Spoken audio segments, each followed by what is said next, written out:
Retail banking has seen a 72% surge in customer interactions in recent years. With 150 touchpoints per customer each year, banks now rival top e-commerce platforms in engagement. Joining us is Cindy Griffin from Smart Communications to talk about what this means. So Cindy, with digital touchpoints rising, how can financial institutions maintain trust?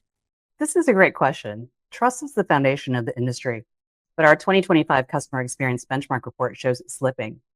Globally, trust in financial services firms has dropped 68% in 2024 to 63% this year, and in Singapore, it's even lower at 62%. Customers have made it clear what drives trust, citing accuracy, data security, ease of contact, and consistency across channels among the top trust drivers. Ultimately, banking and financial services is a trust-based business, but building it requires more than just checking boxes.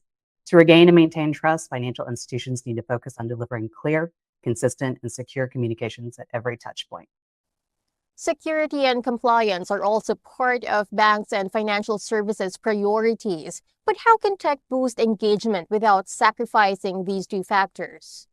Digital self-service is a way to boost engagement, and it's no longer optional, it's expected. In our report, we saw that globally, 71% prefer it, and that jumps to 78% in Singapore. But there's a catch.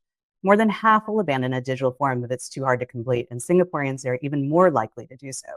Meanwhile, more than 3/4 of customers say it's important to offer digital data collection or forms instead of manual processes.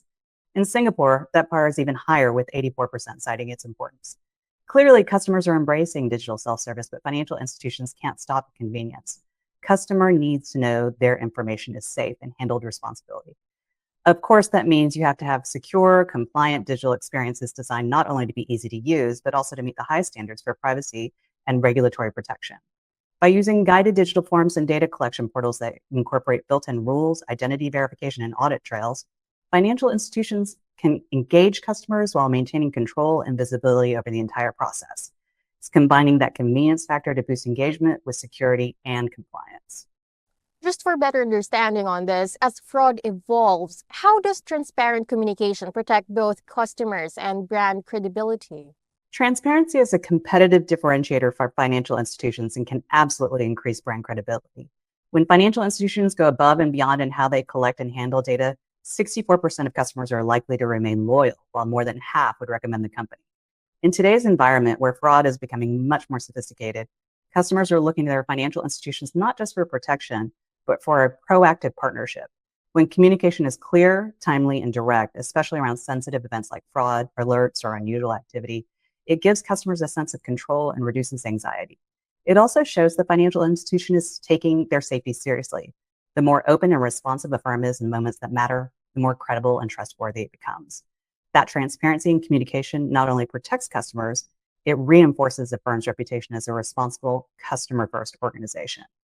Now going to AI, Cindy, with it playing a growing role in customer communications, how can financial institutions build trust while adopting Gen AI? Gen AI holds potential, but trust is not automatic. In fact, our benchmark report showed only 21% of customers think Gen AI actually improves communication. Nearly half want human oversight of AI-generated content, and over a third want institutions to explicitly disclose when AI is being used. In Singapore, concerns are slightly higher. To build trust while leveraging Gen AI, financial institutions must be transparent, ethical, and always keep a human-in-the-loop approach. Demonstrating transparency, accountability, and control will go a long way to increasing trust in the adoption of Gen AI in financial services. Your 2025 benchmark report also shows that 63% of customers prefer guided digital forms over PDFs, and 66% consider data collection a form of communication. How should financial institutions rethink their digital form strategy to improve trust and satisfaction? First, it's time to stop thinking of forms as paperwork and start treating them as an integral part of the customer experience, and sometimes the first experience a customer has with a financial institution. 2/3 of customers see data collection itself as a communication moment, and how that moment is handled matters. For customers, guided digital forms are preferred because they're easier, more intuitive, and less likely to result in abandonment. In Singapore especially, customers want simple, mobile-friendly forms with real-time status updates.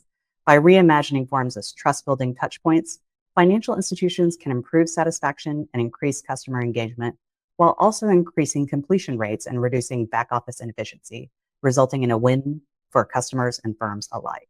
Thank you so much for joining us today, Cindy. Thank you for having me.